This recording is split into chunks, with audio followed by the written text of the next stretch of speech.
কথা ধারাবাহিকের নতুন পর্বে দেখা যায় যে বাড়িতে ফিরে এভির কিন্তু রান্নাঘরে চলে এসেছে। কথাকে রান্নার কাজে সাহায্য শুরু করে দিয়েছে। দুজনের মধ্যে খুনসুটিও বেঁধে গেছে। এক পর্যায়ে রান্না শেষ হয়ে যায়।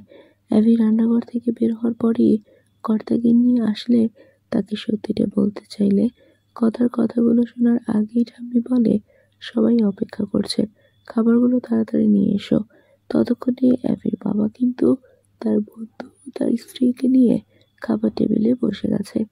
রেখা পিসি ছেলে ও মেয়ের সাথে ও অন্যার সাথে পরিচয় করিয়ে দিল।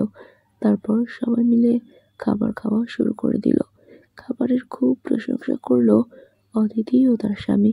একটু পরে নাম কিনতে ম্যান্ডি তার খাবারগুলো খেতে দিলে মুখ দিয়ে প্রদীপবাবু জানিয়ে দিলেন, এটা তো কাঁচা কাঁচা লাগছে, সাধারণ হোটেলের রান্নার মতো।